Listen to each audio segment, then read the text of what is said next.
எல்லாருக்கும் எல்லாமும் என்கிற தத்துவத்தின் அடிப்படையில் மாற்றுத்திறனாளிகளையும் மகிழ்விக்கின்ற அரசாக திமுக அரசு தொடர்ந்து செயல்பட்டு வருவதாக துணை முதலமைச்சர் உதயநிதி ஸ்டாலின் கூறினார். சிங்கார சென்னை 2.0 திட்டத்தின் கீழ் பெசன்ட் நகர் எலியட்ஸ் கடற்கரையில் மாற்றுத்திறனாளிகளுக்காக அமைக்கப்பட்டுள்ள அணுகு பாதையை திறந்து வைத்த பிறகு செய்தியாளர்களை சந்தித்த அவர், பெசன்ட் நகரை தொடர்ந்து திருவான்மியூர் கடற்கரையிலும் மாற்றுத்திறனாளிகளுக்கான நடைபாதை அமைக்கப்பட்டு பயன்பாட்டிற்கு வரவுள்ளதாக தெரிவித்தார். நம்முடைய மாண்புமிகு முதலமைச்சருடைய தலைமையிலான திராவிட மாடல் அரசு மாற்றுத்திறனாளிகள் நலனுக்காக பல்வேறு முன்னெடுப்புகளை, இனிஷியேட்டிவ்ஸ்களை தொடர்ந்து எடுத்து வருகின்றோம்.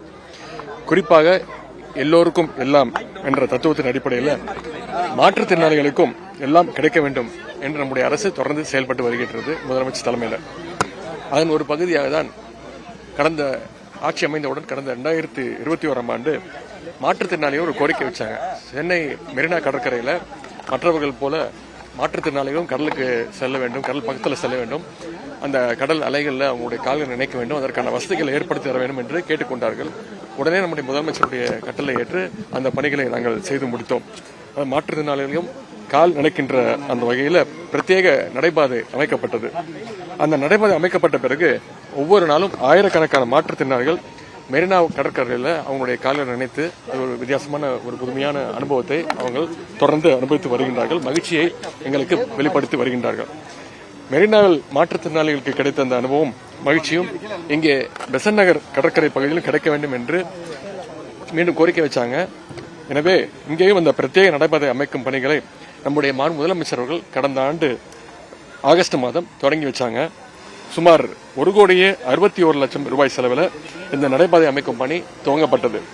பணிகள் நடைபெற்ற பொழுது தொடர்ந்து நானும் அமைச்சர்களும் மேயர் அவர்களும் அரசு அதிகாரிகளும் தொடர்ந்து ஆய்வுப் பணிகளில் முதலமைச்சருடைய ஆணைக்கிணங்க தொடர்ந்து ஆய்வுப் பணிகளில் ஈடுபட்டிருந்தோம்.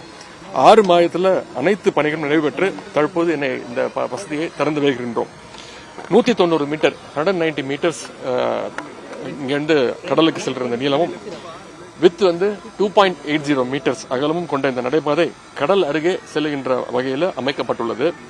பாதை மட்டுமின்றி வண்டி நிறுத்தத்திற்கான அந்த வசதி, சாய்வு நாற்காலி நிறுத்துகின்ற வசதி உள்ளிட்ட வசதிகளும் இங்கே செய்யப்பட்டிருக்கிறது. இதனை மாற்றுத்திறனாளி சகோதர சகோதரிகள் பயன்படுத்திக் கொள்ளுமாறு நாங்கள் கேட்டுக்கொள்கின்றோம். விரைவிலே இதுபோல திருவான்மியூர் கடற்கரையிலும் மாற்றுத்திறனாளிகளுக்கான அந்த நடைபாதை அமைக்கப்பட்டு பயன்பாட்டிற்கு வரவுள்ளது. அதற்கான டெண்டர் விடப்பட்டுள்ளது. இன்னும் 4-5 மாதங்களில் அந்த பணிகள் நிறைவடைந்து அதையும் நாங்கள் திறந்து வைப்போம். அதனைத் தொடர்ந்து சென்னைக்கு வெளியேயும் நாகை மாவட்டத்தில் வேளாங்கண்ணி கடற்கரையிலும் இந்த மாதிரி ஒரு வசதி வேண்டும் என்று கேட்டிருக்கிறாங்க. இந்த திட்டங்கள்லாம் அனைத்தும் மாற்றுத்திறனாளிகளுடைய மகிழ்ச்சியில் மகிழ்கின்ற அரசாக நம்முடைய திராவிட மாடல் அரசு தொடர்ந்து செயல்பட்டு வருகிறது என்பதற்கு சாட்சியாக விளங்குகின்றது. நன்றி, வணக்கம். செய்திகளை உடனுக்குடனும் துல்லியமாகவும் தெரிந்து கொள்ள சப்ஸ்கிரைப் பண்ணுங்க.